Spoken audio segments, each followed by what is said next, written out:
Hi, I'm Jeff Chamberlain. I'm the director for the cinematic for Wrath of the Lich King. For Wrath of the Lich King, we decided to go along with a more story-driven cinematic. The reasons for that were actually a few different reasons. One is production costs. It actually costs a lot more to do a montage because there are multiple characters, multiple scenes, multiple lighting scenarios.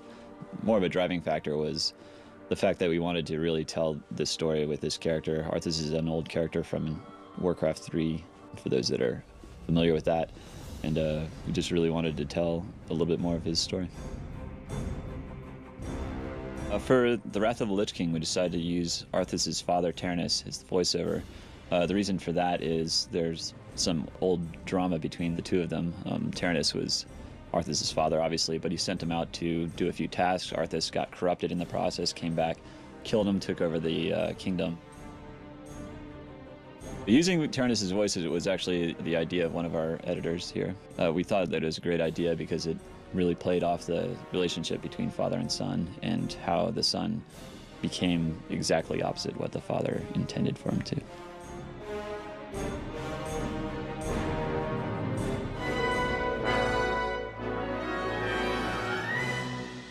The Arthas model from Warcraft 3 was very basic. I think that was about 5 years ago. So we opened it up and took a look at it and realized that technology's improved quite a bit over time. To visualize what the new Arthas would look like, we went through a concepting phase. We would draw on top of the old version, bringing out more detail in areas that needed it. For instance, the skulls on his armor, we added a ton of new detail to it. And we added layers to his armor, layers of leather and different layers of plate that weren't there previously, all the while trying to maintain that general Arthas vibe that's always been there.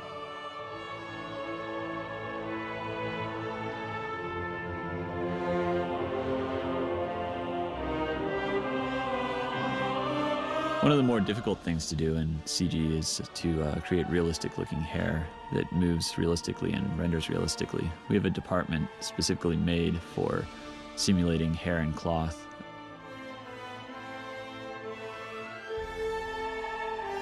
Generally what they'll do is they'll make a small patch of hair that represents what we're aiming for and make that work properly. And then they'll apply that to the larger model and make sure that it flows in the wind properly, renders properly. Eventually they'll put that hair into the shot and simulate it using computer calculations rather than hand animation to make it flow through the wind properly.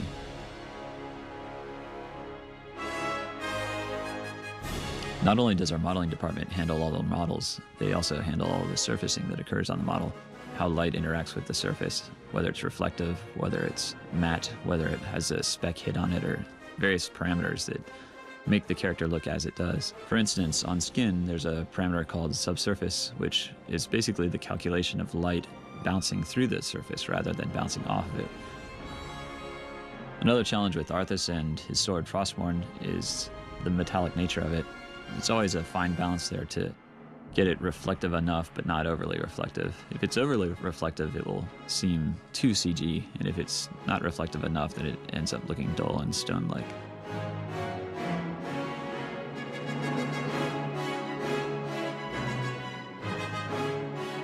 Seeing as how we're in Southern California, we don't have a lot of snow reference. As a result, we purchased 8 gallons of fake snow and pushed it around and took photos of it and filmed it just to get ideas on how it would react with light. It wasn't exactly perfect since it's not real snow. We went to places like Mammoth or Alaska and took photos and filmed reference. We then used that as a basis to create movement of snow falling from the sky, for instance, or being blown in the wind, or how it diffuses light as light passes through it. There's really no better reference than real life. We spent a lot of time on how wind affected it and how it fell, and it really changes per shot based on the mood of the shot. In the early part of the show, it's a lot calmer, and toward the end when things really pick up, we get it a lot stormier.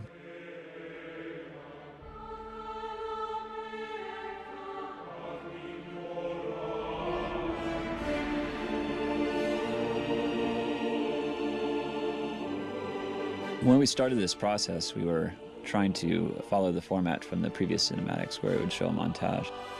And one of those ideas that we had was to have Arthas raising this hugely epic Frostworm. that really stuck with us. So we kept going back to that idea and adding to it and adding to it. And eventually we realized that that one overshadowed all the other ideas we had. So we went along that path and created a singular storyline based around this awesome dragon.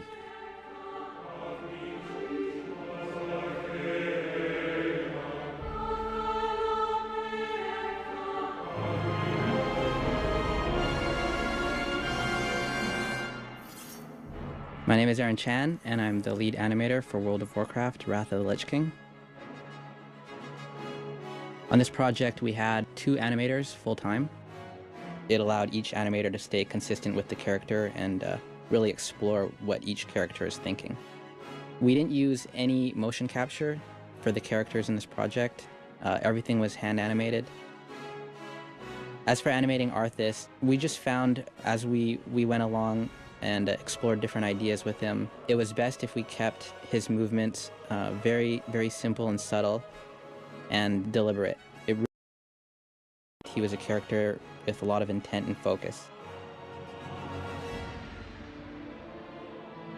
To sell the Frostworm's scale and size in the cinematic, we really tried to slow her movements down a lot and keep them linear. We don't really have anything to reference from in the real world, so we looked at a lot of birds and dinosaur movies and things from real life like Komodo dragons and studied the way they walk.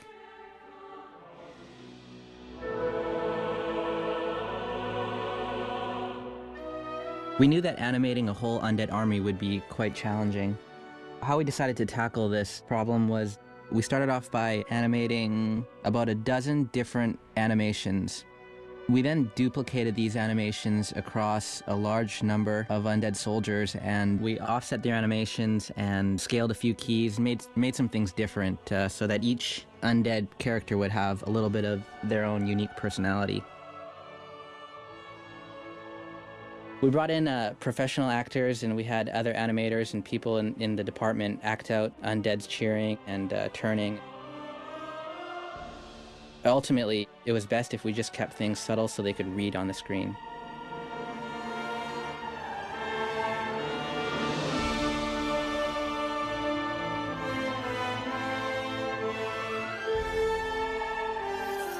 My name is Xin Shan. I'm the lead finisher for the World of Warcraft, the Wrath of Lich King.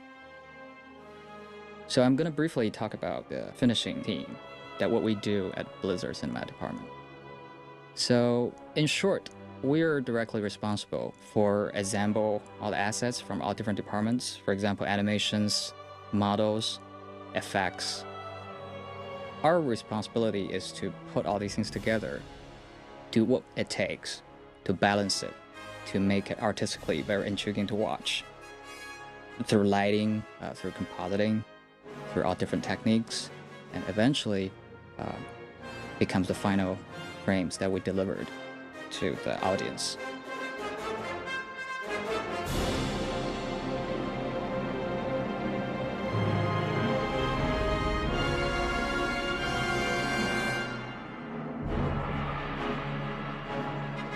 So in terms of the effects for the dragon, we know from the beginning the effects for the dragon will be probably one of the most daunting and exciting effects that we'll ever created for the whole piece.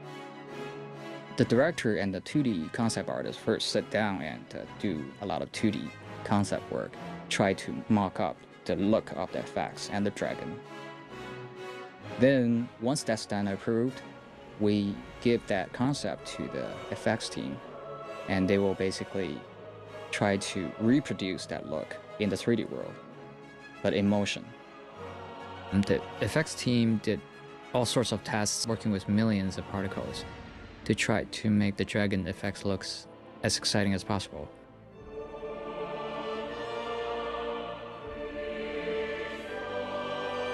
For this cinematic, we do use a lot of matte paintings for the background stuff. The reason for that is basically due to the limited time and human resource we have, and the scale and the complexity of the whole 3D set. Practically, it's almost impossible to really build the whole set to the level of details we require here. Instead, what we do is we build a rough 3D set. We call it proxy environment models. And then we do 3D projections.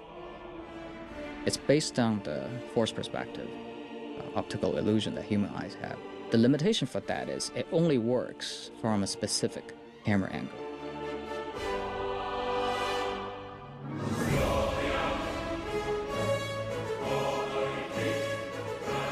The way we are doing things here in terms of putting a shot together could be roughly break down to 3 big groups. One is the character, all the layers related with the character. That's one group. And then there will be environment, any matte paintings or 3D set pieces, and also the effects group, which include anything effects related, obviously, hairs, furs, breath, smokes, anything you can think of, particle effects, snows.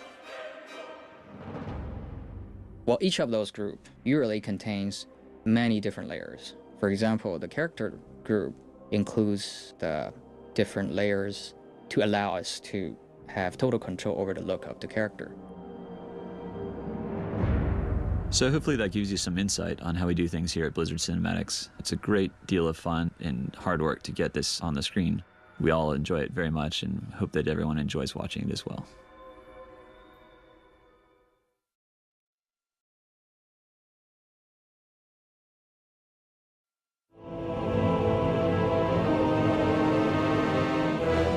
What is a Death Knight? What level does it start at? It's a hero class, but what does that even mean? What we came to was that the Death Knight as a class, as a hero class, should have a heroic beginning. We're building a whole starting area for the Death Knight that explains his purpose in the world and sort of where he came from and how he got out from under the Lich King's grasp and really introduce him to the world naturally. The reason for Death Knights starting in Eastern Plaguelands is tied to their origin, right? Death Knights in the War III era were created by the Undead Scourge, mortal heroes, whether they were knights or paladins. They weren't expressly all paladins. There's some precedent for, non-paladin heroes becoming Death Knights as well. Were kind of lured to darkness, whether they were frustrated or, just kind of lost heart, or whether they were just disenfranchised and wanted power. Whatever the reasons were, a lot of these mighty dudes, wound up signing on with the Scourge. The Lich King granted them, unique weapons and powers to pretty much be his generals. We're kind of explaining, whatever happened with Tyr's Hand, because there's a lot of story there that we didn't get into quest-wise. And so now we're starting to get back into that and explain how exactly things happened there and how it moved forward. Right away, they are told, they are shown, they're given the directive, you are evil, you are going to go do evil things.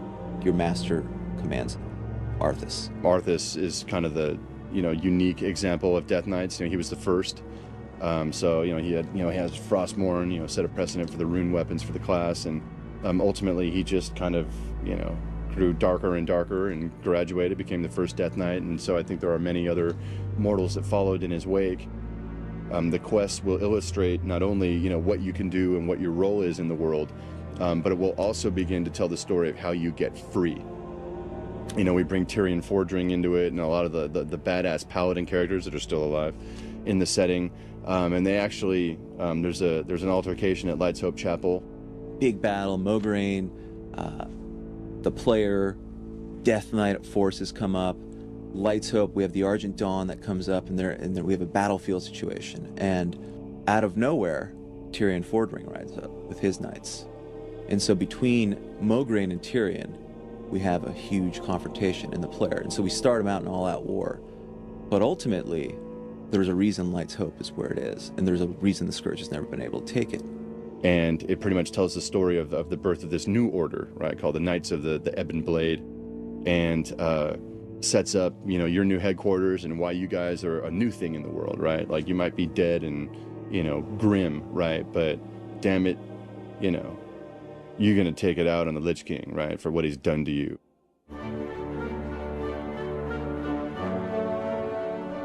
When we think of what character classes can be played by which races, we try to think of it as much as possible in terms of allowing as many as possible and then only kind of cutting out choices when we need to. Gnome Death Knights. In fact, in the Friends and Family Alpha, I made the first Death Knight, and it was a gnome. Even gnomes. I mean, there's something cool to be said about gnome death knights. Sort of the, I don't know, irony almost. Well, the hero class, I'd say, sets up more of its background than affects its long-term gameplay. Ultimately, the Death Knight needs to be balanced against all the other classes that we have in the game. We've very deliberately set it up so that it's not more powerful than other character classes. Otherwise, what we'd see is every kind of veteran player playing a Death Knight. Kind of the phrase that we've used in terms of the hero classes is epic but equal. So epic in terms of how you obtain them, epic in terms of how they feel, but certainly not more powerful. One of our goals for the trees is to not have a tanking tree, to have some cool tanking talents in multiple trees so you don't feel pigeonholed. Like, oh, I took the DPS tree, sorry, I can't do your dungeon group, I can't tank for you. One of the reasons we kind of decided to do that is we feel like tanks are something that players often need. Players are often looking for tanks for an instance or tanks for any kind of a run. And in terms of the specific type of tank, we don't really have a tank that's specialized in spellcasters. I think when we start stepping on the warlock's toes or the shaman's toes or the warrior's toes, that's when we start to back off and go, well, how is this guy different? What's going to be cool and unique about him? So Death Knights have a whole lot of kind of class-defining abilities. Not only is their resource mechanic very different and inherently defines the class in a way that's different than others, they also have some spells that are very mechanically different than other classes. A great example would be the Death Grip that pulls enemies toward you. In addition, we have the ability to raise dead characters. So unlike the Druid's Combat Resurrection, the player that you're animating dead on, that you're raising dead on, is able to actually play as the ghoul. That should be a lot of fun because the ghoul has a host of different abilities. The ghoul can leap, the ghoul can stun, he can do a bleed attack, he can do his normal direct damage attack, he can huddle if he's taking a whole lot of damage to kind of, reduce incoming damage. He can even explode. So once you're kind of done playing the ghoul and you want to go back to getting yourself resurrected, might as well just suicide yourself and blow up and send ghoul parts flying everywhere. The thing I'm really interested in is the Death Knight. I can't wait to play that. The Death Knight. Death Knight? The Death Knight. Death Knight. I really want to play the Death Knight.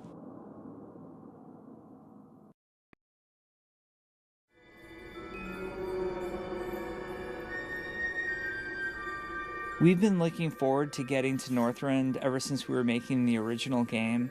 When we made Outland, which was something that we were equally excited about, we were kind of testing the boundaries of, just how far can we push things conceptually. And I think, Adreni flying a spaceship and crashing it down onto Azeroth was probably as far as we can push it for the time being. There's something really cool about Lich King now where we're getting back to terrestrial Azeroth, and there's normal trees and mountains and snow and, things that are much more familiar to most players, right, in terms of, pop fantasy or, even the Warcraft they've known. Our goal for Northrend was to make sure that it wasn't one massive white continent of snow. We really think that change up is important for players. It feels like a big reward when you get to change environments.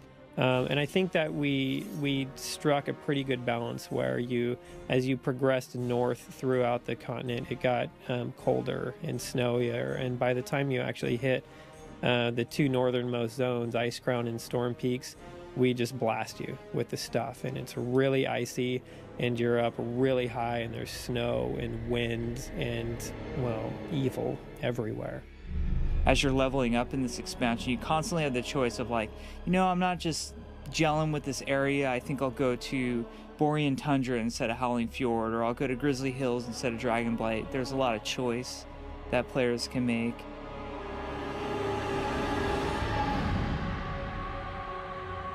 Working with concepts is very important. Our game is very painterly looking anyway.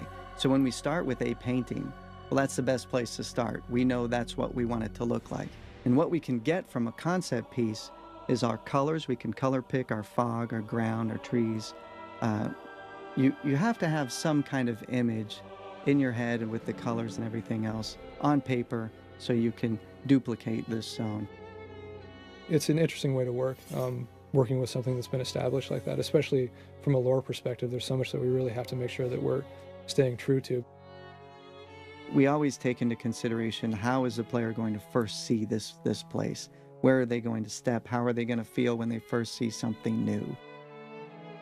When you're working with a 2D concept for an environment, you're not taking into account the space or how far those mountains actually are, and so it's easy to shade them light purple in your concept, but then when you get your fog color into the environment and it's interacting with the texture color on the mountainside, you always have that kind of like that shift that happens where it's like, okay, it's not going to be exactly like the concept, but it's actually cooler because we can do this other thing, or we can push the fog out this distance to try to match that as much as possible. So really it's just I think that's where being like a 3D artist comes into play, where you have that knowledge of, okay, we know what we're shooting for, but there's all these tricks that we can use to get to that. And there's 6 people working on different things. There's one guy making a tree, another guy making a rock, another guy making a tile set, lighting, somebody making the watercolor.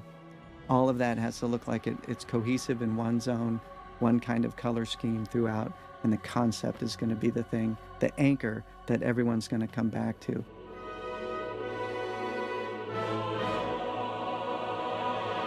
Moving Dalaran to Northrend popped pretty quickly, and it just felt immediately that oh, that's exactly what we should do with it.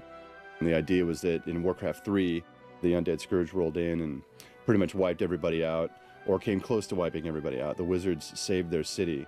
So they decided, okay, we need to move this to a safer location. What's safe from ground attack? Air.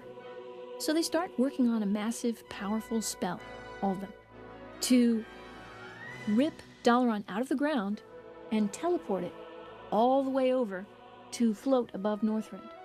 The thing that's also really neat from a player perspective is Dalaran's been covered by the bubble since we launched World of Warcraft. To see what happens when that bubble pops off and see what is left, and the idea that the mages of Kirin Tor have kind of lifted the city up and actually moved it to another continent is pretty badass. Can I say that? Okay. It's also got a really cool sewer section underneath it, and it's something that I've always regretted us not having in any of our cities. It's just like such a staple of fantasy lore and cities, to have like these little sewers going under a city. And we wanted to do something to give the city a little bit more of a layered feel, because when it came up and moved, there's a huge section of rock that's still attached to the bottom of it, and so a lot of people saw that and thought, was there even a sewer under Dalaran, because it was a magical city, and but they would have infrastructure just like any other city would. But we also thought it would be a cool place to do the things that we can't do up on the normal city streets.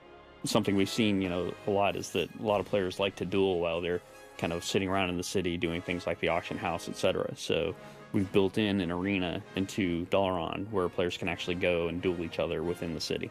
It's a little bit more of a fight club, a little bit of an underground type thing, and the sewer just fits perfect because it's a new thing we haven't done before, so we can have water on the ground. Basically, we're kind of thinking of it as like the wizard's drain, so they would pour alchemy potions and things like that down, and all that stuff kind of ends up down here.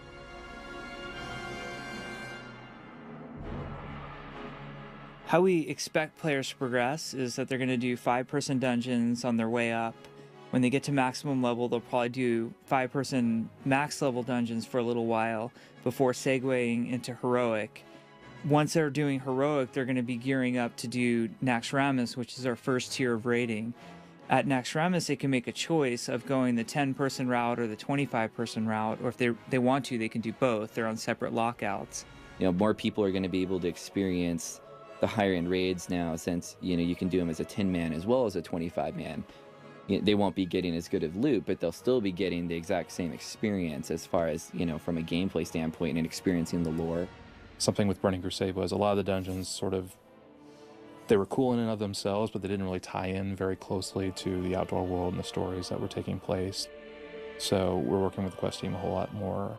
We would rather you quest through a whole zone for, a weeks, it depends on the player, weeks, days, but they would quest through the whole zone, and then their final kind of big conclusion is to get to do a dungeon. And then have that dungeon actually make sense and play into all the quest lines they've done before.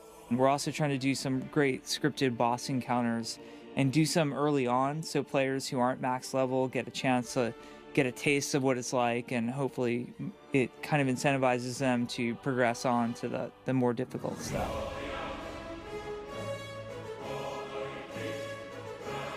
The Nexus was a lot of fun to build because it was just so far out, right? And this big, beam of magic kind of shooting up the center, kind of the focus point for all arcane magic on Azeroth. Blue dragons flying around it all day long. I think the final solution for it turned out really, really good, and the interior guys just blew our minds. I mean, it just feels unlike any space we've built so far. It was just really fun to conceptualize. It was one of those concepts where it wasn't defined by like a specific building or an architectural set. The inside is, but it's just rings floating in the sky, and with trees growing on top of them. And they'll actually allow players to adventure on those individual rings and then fly to the other rings. So it's a really neat idea for a dungeon, for something we've never really done in World of Warcraft, is let players use their flying mounts in an actual dungeon setting. We built a whole separate subzone called the Koldara. It's a little island that floats off the coast of Borean there. And that whole specific area was built just for that instance.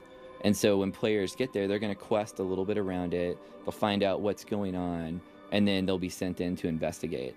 So when you go into the dungeon, it shouldn't be a question of, just looking at what you need to click off the checklist to finish the quest. We would hope it would be more of, I want to finish this quest so I can find out more about what's happening and progress the story.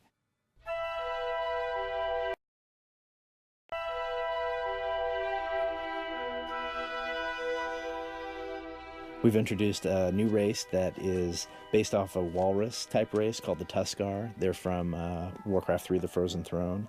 They're kind of a nomadic race of traveling fisher people, kind of like based off Inuit or Eskimo type tribes. They're based off a sketch that Sam Didier did, and it's just so cool now just to see how they came out, how the model came off, how they're animated, and their little snow caps, and just all the little goofy affects of their culture kit has really turned out. All right, here's a Tuskar, and here's Wilford Brimley, and mix the two together, and that's your base, your base culture, and now run with it and see what you can come up with. And the character team, whether it's weapons or outfits, just did an outstanding job of filling that out and making it real.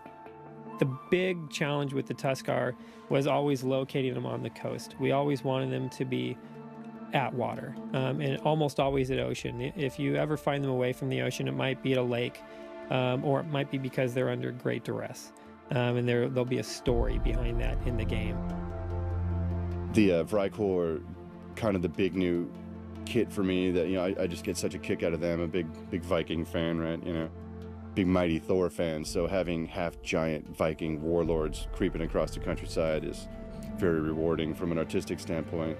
That culture fits so well with this expansion, just the northern vibe of those guys, and kind of the style of their architecture and their weaponry and all that kind of stuff just fits really well with icy northern environments. We had to keep changing up the buildings as we worked on them, as they became werewolves, and then Vikings, and then giant werewolf Vikings, and then werewolf Viking vampires, and they kept changing and changing, and we tried to keep making the buildings relevant to what they were.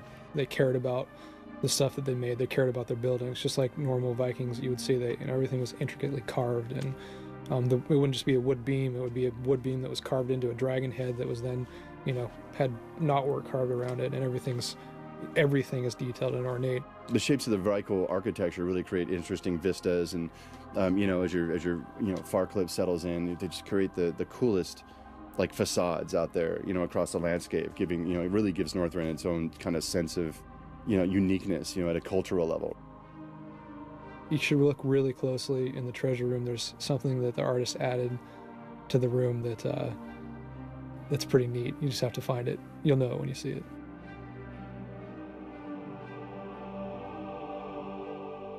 Arthas is extremely powerful, and the way that he is powerful is that he, as the Lich King, was given certain powers over undeath, really, really amazingly strong powers.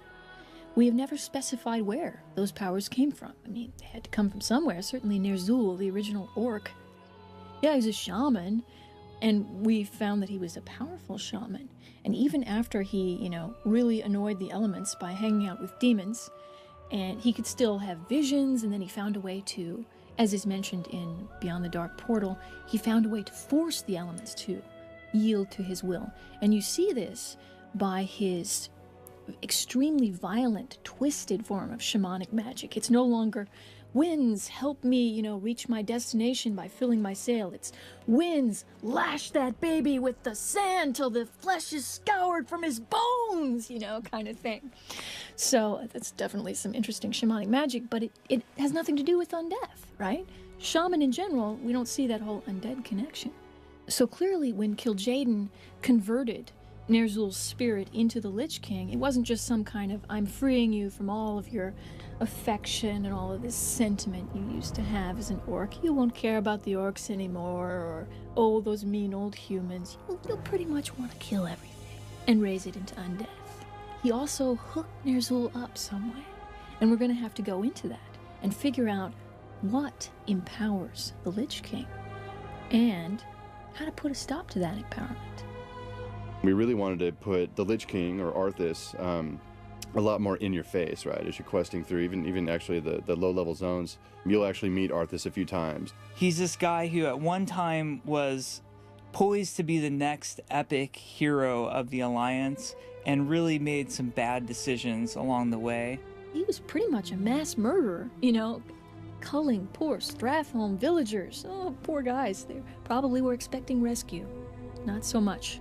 He has so much baggage with him, and he's such a bad guy at the end of the day. He killed his father in that dramatic Warcraft 3 cinematic. It's just fun to work with a character that so many people have such a strong emotional response to right away.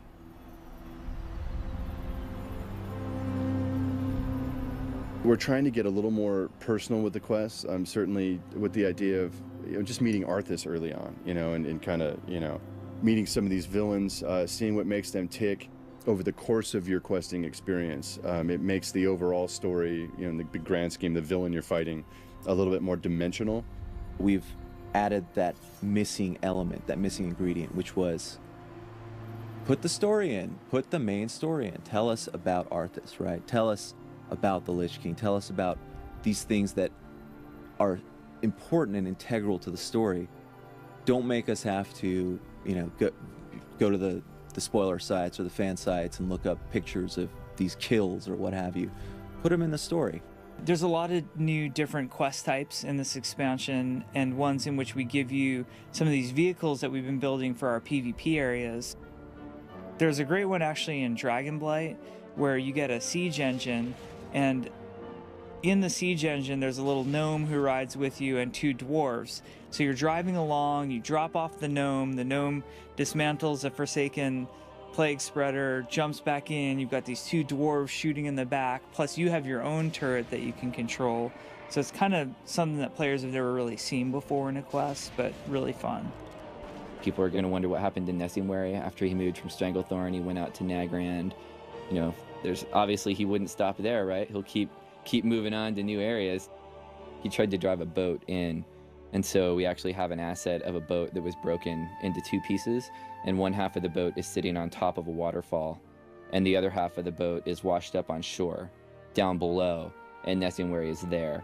Like, he actually tried to drive his boat in, and there was a waterfall, and it cracked in half, and he ended up down at the bottom. It's one of those quests that you ask anyone about, and they kind of remember it and know about it, and so I think it's going to carry on constantly.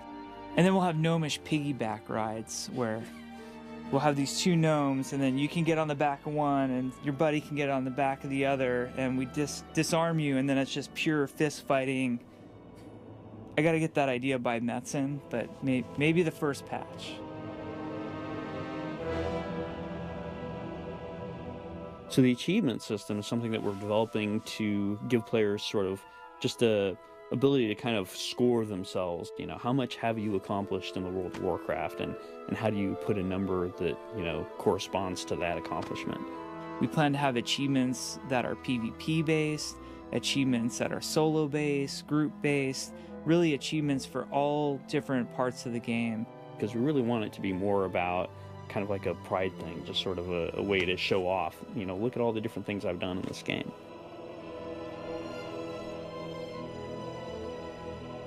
It's hard to quantify the creative process on this stuff. We We have a giant team, you know, all sorts of artists and designers, and you know, everybody's super passionate, and we all consume pop culture, right? You know, we're all geeks of, you know, varying stripes, and at the end of the day, you know, we're all pouring over, you know, the latest films or comics or, you know, novels and TV shows, and you know, we're tripping out every, you know, Monday we come in. Did you see Galactica last weekend? And you know, just tripping out on just all the ideas that constantly flow out. We tried to create something that was much more stylized as compared to photorealistic. That's something that we feel gives it a more timeless appeal, right? Because if we had tried to create something that was very photorealistic, the visuals would look very outdated by now. I'm huge on the celebrity gossip, and I know it's a weakness. I don't tell anybody this, and you should probably cut it out. But yeah, you know, I keep up on that stuff. It's like more than actual news, and it's bad. What empowers the Lich King?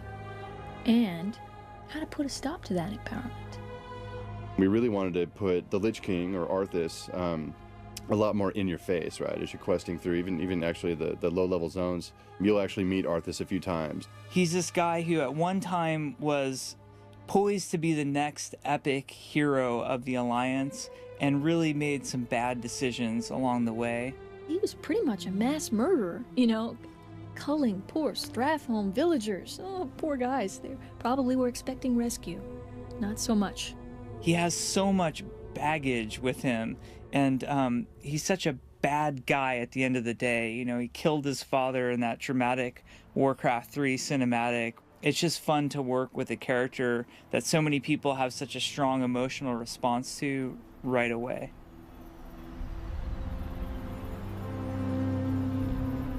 We're trying to get a little more personal with the quests. Certainly with the idea of, you know, just meeting Arthas early on, you know, and kind of, you know, meeting some of these villains, seeing what makes them tick over the course of your questing experience. It makes the overall story, you know, in the grand scheme, the villain you're fighting, a little bit more dimensional.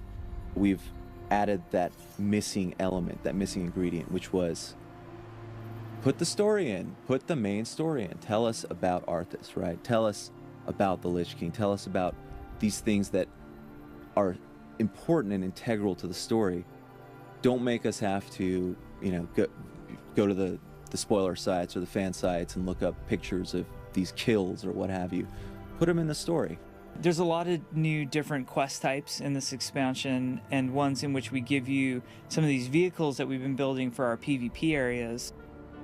There's a great one actually in Dragonblight where you get a siege engine, and in the siege engine there's a little gnome who rides with you and two dwarves.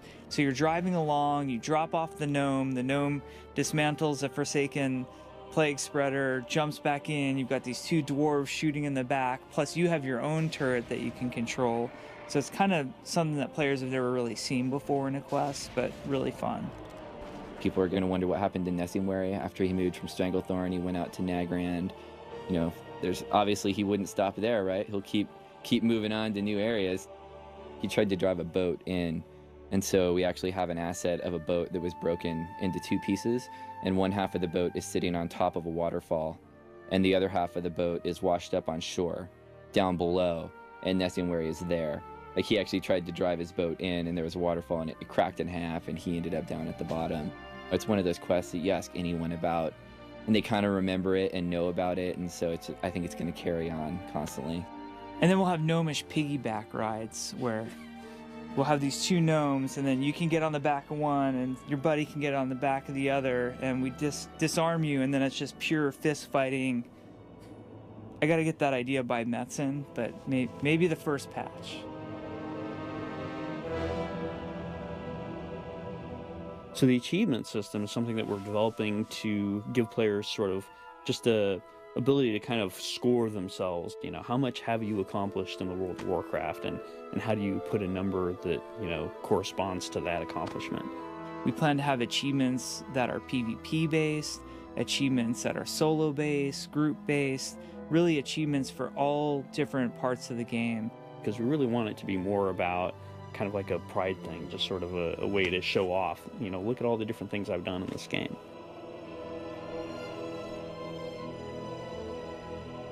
It's hard to quantify the creative process on this stuff. You know, we have a giant team, you know, all sorts of artists and designers, and, you know, everybody's super passionate, and we all consume pop culture, right? You know, we're all geeks of, you know, varying stripes, and at the end of the day, you know, we're all poring over, you know, the latest films or comics or, you know, novels and TV shows, and, you know, we're tripping out every, you know, Monday we come in. Did you see Galactica last weekend? And, you know, just tripping out on just all the ideas that constantly flow out. We tried to create something that was much more stylized as compared to photorealistic. That's something that we feel gives it a more timeless appeal, right? Because if we had tried to create something that was very photorealistic, the visuals would look very outdated by now. I'm huge on the celebrity gossip, and I know it's a weakness. I don't tell anybody this, and you should probably cut it out. But yeah, you know, I keep up on that stuff. It's like more than actual news, and it's bad. But so that's how sometimes things like Harris Pilton come to be. One of my favorite creatures is a giant that you'll need to look at the bottom of his foot as he walks. He's about the size of a Fell Reaver from Burning Crusade, and under his foot as he walks, he's got a little gnome skeleton from where he's crushed a gnome to death. Really, I hope players just have their own adventure and explore everything. I think there's so many elements. If you're the type that likes getting on your mount and riding off into the mountains to see what little thing we might have put up there to discover, that's awesome. Or go up to Dalaran and check out each little nook and cranny of the city and see why we put things where, and see what surprises there might be in all the little areas. So I just hope players have a good time taking it all in.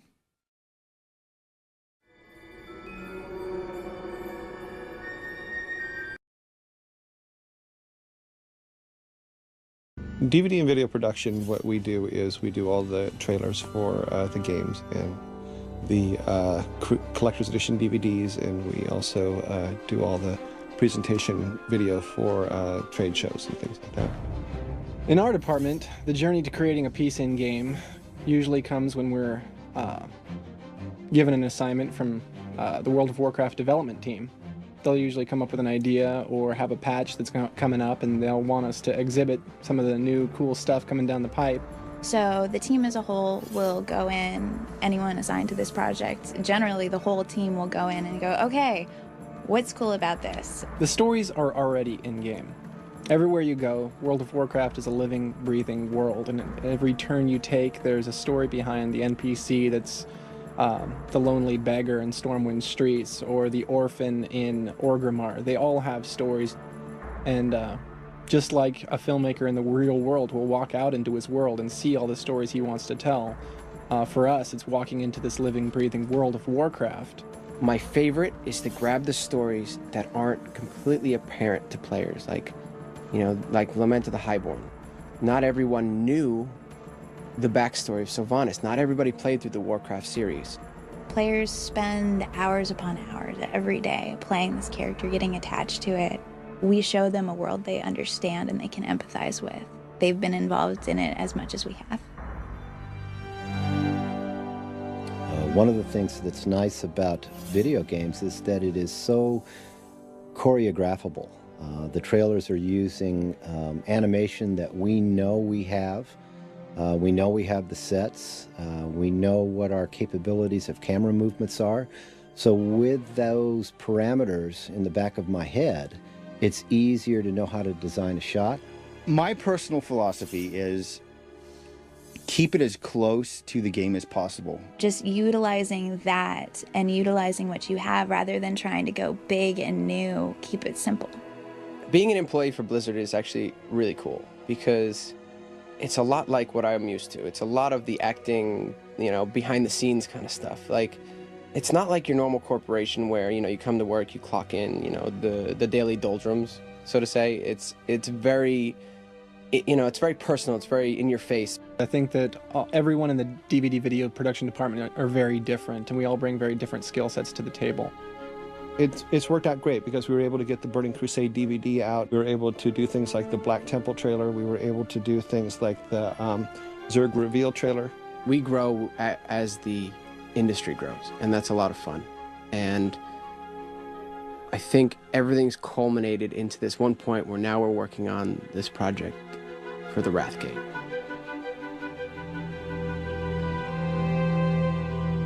When we started production on the Wrathgate, and we got through a couple script revisions, I sat down with David Durand, our storyboard artist, and we just started hammering it out. He'd sit on the desk and he'd say, "What's next?" And I'd describe a shot to him, and he would just do a quick wash of pencil flying on white paper, and when it looked good, we'd put that on the stack. When it looked bad, we'd crumple it up and throw it in the trash. One of the things that's nice about traditional storyboards, whether it be for movies, theme parks, or video games, is that using marker comps and drawing is still one of the fastest ways to get the job done. It lets you compose with the director, get an idea up on the wall quickly without having the team immersed in hours and hours of investigating what the shot will be. You can see what it's going to be on the wall. We featured a lot of the new lighting tech, a lot of new vehicle tech. We have at one point, we have a large giant who's using an Alliance player as a weapon, and he's beating down his friends and tossing him in the back. It's been 4 years. This is the second expansion. Where did this come from? Most of the players play from a third-person point of view where the camera is actually hovering over their character. Well, with this in-game cinematic, it takes you down to the front lines standing right alongside the world's heroes. Well, it's a very daunting task to be given the responsibility of creating a video with a character like Arthas, where people's impressions of Arthas are some of these cinematics that they've fallen in love with over the last few years, of Arthas walking in and slaying his father. You know, that's what we're pitted up against, essentially, whenever Arthas opens his mouth and speaks these powerful lines that everyone wants to hear from him. But I think in the writing process, when we were going through script revisions for the Wrathgate cinematic, it was very apparent the whole time that the minds were rooted in Warcraft 3. And making the Wrathgate an in-game cutscene really allows us to push a lot of buttons that you really can only do with cinema. We want to show the beauty that is the world that our developers have created.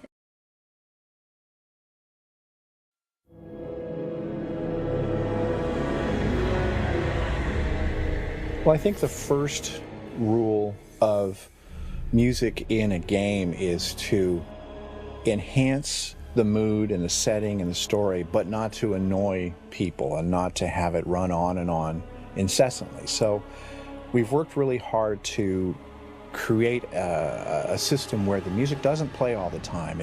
It kind of fades in out of the bed of sound effects and ambiance of an area. It's not going to grab your attention right away, and it's meant to sort of allow the player to form their own associations and their own relationship with the zone, the place, the experience. It's definitely a balancing act to make sure that we don't create music that's so foreground or so demanding of attention that we take away from the quest line you're on, or kill your ability to communicate with your buddies or what have you. There's a lot of synchronicity in the ideas we tend to have without even speaking. For instance, when we were first scoring Howling Fjord, Russell was preparing to do a recording session for some music for that, and I came out and he told me, "Oh, I'm going to record the Uilleann pipes, the bagpipes," and I just come out to tell him, like, "Oh, I just wrote a thing for bagpipes for Howling Fjord." So there was sort of this, oh, we're on the same page.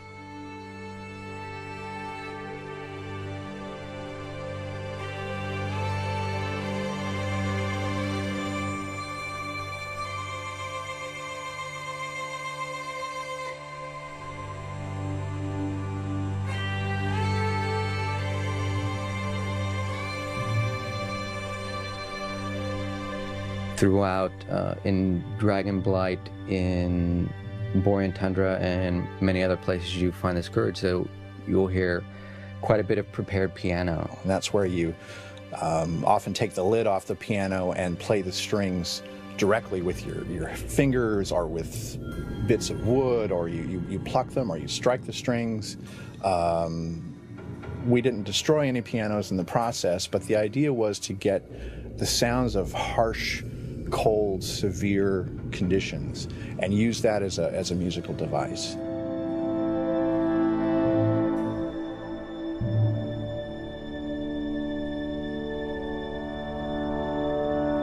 The concepts, the lore, the character, the races, that's always the primary mode of inspiration in the games.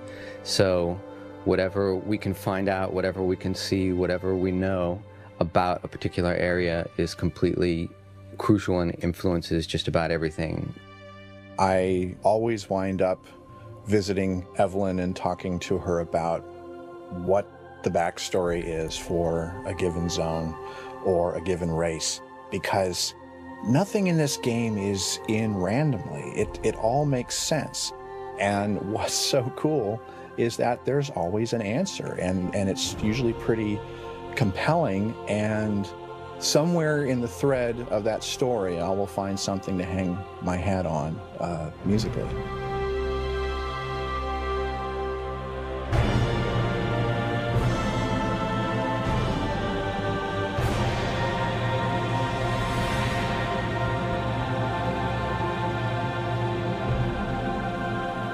We took some music from the outro of War 3X and we set words to it which express his coronation ceremony. And we had it originally sung by a male tenor, and while we were recording it, we were watching the rough footage of the cinematic while it was going down. I think it hit three of us at once. What if a boy alto sang it and juxtapose this kind of innocent voice singing about the coronation against these really strong visuals of Arthas after, you know, a lot of bad stuff has happened. And luckily, there's a real fine boys choir where we were doing this orchestral recording. And so the next day we were able to have a young man come in and record this part, and as it turned out, he didn't play video games, but he was excited nonetheless, and he had a good time, and we gave him an autographed copy of his score that he sang to, and he was a real pro. He walked in, spent about 15 minutes learning the part, and nailed it.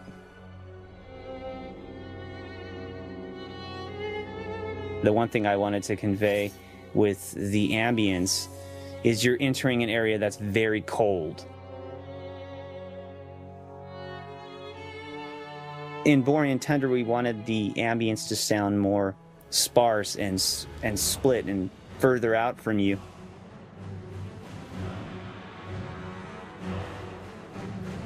It depending on where you're at, you know, the vibe is going to change dramatically, but the way that we are able to keep them blending is constantly bringing back an evil element in each of the ambient tracks.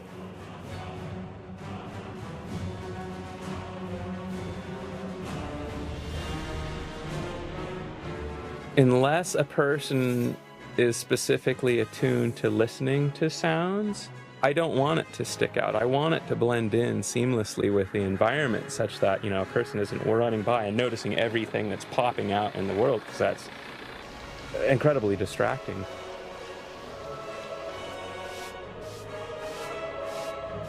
Different races have different accents, different creatures. We'll try to switch it up. We want them to sound different, you know. And then the actors bring so much, just having a variety of different actors who come in and have these fantastic voices. Let it be finished! Let it be finished! Let it be finished! The guy who played Arthas, he's an uber geek like the rest of us, which is great. You know, he plays the game. He's got a level 70 druid, but you know, he's got his guild and everything else, and he's great. He's as excited about it as the rest of us who work here are, because he knows he's going to be going in there and playing through these missions, you know, that he's doing voices for. And of course, he's a hero to all his friends. One of the really cool things that we've been doing for Wrathgate, the new cutscene in WoW, which is also we've never done as well, is have cutscenes in World of Warcraft in general that happen while a player's experiencing part of a quest line, is we recorded a ton of people groaning and doing exertions, and all that battle chatter that you're hearing is actual Blizzard employees